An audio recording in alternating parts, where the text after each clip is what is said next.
ashes to ashes, dust to dust. Unless you know how to cast a Zombify. That's right. In today's episode of Judge's Corner, we're going to be talking about what happens when creatures die. Judge's Corner is brought to you by CoolStuffInc.com and GatheringMagic.com. Support our show by visiting both websites. Now it's time for Judge's Corner with David Green. So, creatures die when they're sent from the battlefield to the graveyard. It doesn't really matter how they wound up 6 feet under, be it through a deadly bout of combat, or perhaps they were sacrificed to something greater than themselves.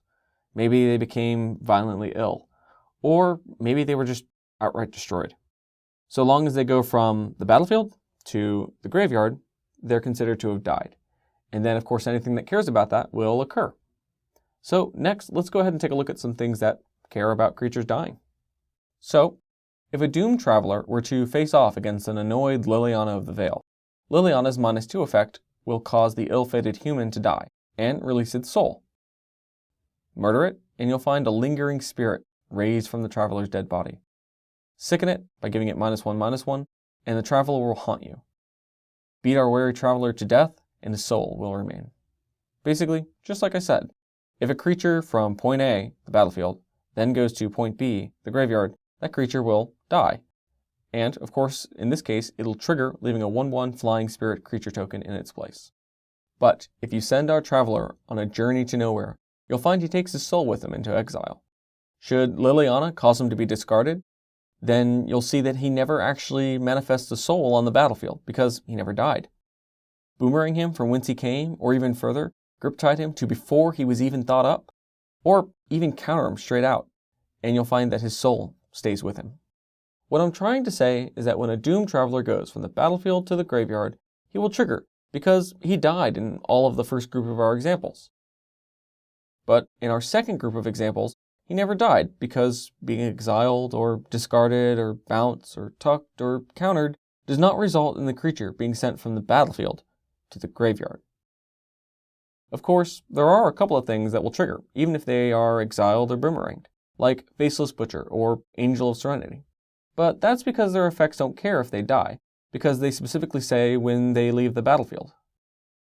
Some creatures avoid hitting the graveyard altogether, replacing the act with something else. Progenitus, for example, has a hard time dying, and some effects don't care how the card gets to the grave, so long as it gets there. Bloodchief Ascension is a good example of this, triggering off of things that die or are discarded or even countered. However, a neat thing to note with Bloodchief Ascension is that it won't trigger off of spirit tokens dying. Sure, tokens can die too. They hit the graveyard and trigger effects that care about dying just like any other creature. Then the token goes poof and ceases to exist. But Bloodchief Ascension specifically cares about cards that hit the graveyard.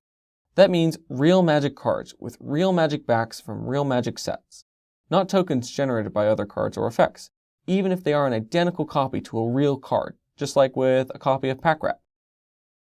Finally, things that aren't creatures can't die, but they can do everything else that dying creatures do when they perish. Dies refers specifically to the act of a creature being sent from the battlefield to the graveyard. Other non-creature permanents don't have a word or a term for being sent to the graveyard from the battlefield. They just go there. So, cards like Disciple of the Vault, that says, whenever an artifact is put into a graveyard from the battlefield, you may have target opponent lose 1 life, will trigger off of any artifact that is put into the graveyard, like a cranial plating that was destroyed, or an Arcbound Ravager that sacrifices itself to move another counter around to something else. So, die is just a term introduced in Magic 2012 to shorten that line of text on creatures. It was slang that a lot of players used already to refer to when a creature left play the same way. So Wizards adopted it to make text boxes smaller and more intuitive. So, that's it for episode. If you have any questions about this episode or any other Magic questions in general, go ahead and shoot us an email at judgescorner@gatheringmagic.com. And it might get featured in a special mailbag episode. Sound good to you? So, until next time, make sure to shuffle thoroughly, play at a reasonable pace, and don't dead, open inside.